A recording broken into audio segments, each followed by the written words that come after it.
அனைத்து ஆன்மீக அன்பு உள்ளங்களுக்கும் வணக்கம். நாம் இன்று பார்ப்பது அனுமனை பற்றி. சுந்தரன் என்றால் அழகன்.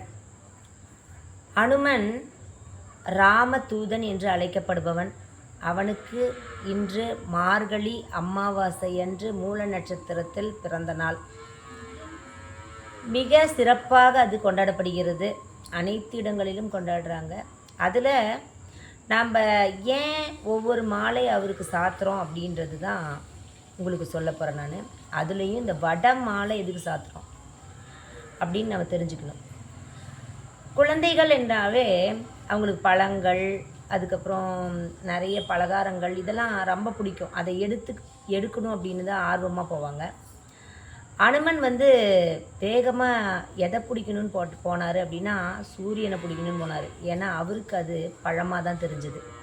அதனால் இவர் பறக்கும் சக்தி உடையவருங்களா, அதனால் வாயு தூதன் அதாவது வாயு மைந்தன். அதனால் வேகமாக பறந்து போய் அந்த பழத்தை பறித்து சாப்பிட்றலாம் அப்படின்ட்டு சூரியனை நோக்கி போகிறாரு. அப்போ சூரியனை ராகு பிடிக்கிற சமயம். கோள்கள் சாமியாக இருந்தாலும் சரி, இல்லை மக்களாக இருந்தாலும் சரி, யாராக இருந்தாலும் அவங்கள பிடிக்கணும் அப்படின்ற நேரத்தில் பிடிப்பாங்க. அப்போ ராகு பகவானும் சூரியனை பிடிக்கணும் அப்படின்ற சமயம் வந்துச்சு. ஆனால் நமக்கு முன்னாடி யாரோ பறந்து போகிறாங்களே அப்படின்னு பார்க்கும்போது பறந்து போய் பிடிக்க போனவர் அனுமன். அவர் வேகத்துக்கு இவரால் போக முடியல. வேகமாக போக போக போக இந்த அனுமன் போய் ஜெயிக்க முடியுமா அப்படின்னா ராகுவால் ஜெயிக்க முடியல. அனுமன் அவ்வளோ வேகமாக போயிட்டுருந்தார். அப்போ போகும்போது இந்த ராகு பகவான் என்ன சொல்கிறாரு, உங்களை நான் என்னால் ஜெயிக்க முடியல, அதனால் நான் உங்களுக்கு ஒரு வரம் தரேன். ஒரு வரம் உங்களுக்கு நான் தரேன். உங்களை நான் ராகுவாக உங்களை எந்த காலங்கள்லேயும் கிரக நிலைகள் சார்ந்த பிரச்சனைகள் இருக்கும்போது கூட நான் உங்களை பிடிக்க மாட்டேன்.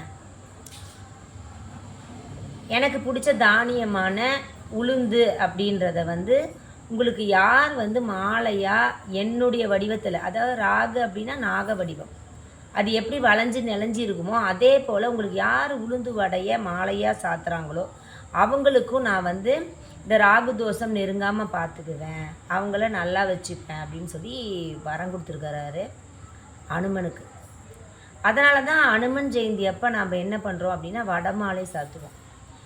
ராம ஜபம் இருக்கிற இடத்துல, ராமநாமம் ஒழிக்கிற இடத்துல அனுமன் அந்த இடத்துல நிற்பார். நமக்கு கண்ணுக்கு தெரிய மாட்டாரே தவிர அவர் இருப்பார் பக்கத்தில். அப்படின்றதுனால தான் ராம ஜெயம் அப்படின்றத எழுதி அதையும் நம்ம மாலையாக போடுறோம், மனசை ஒருநிலைப்படுத்தி.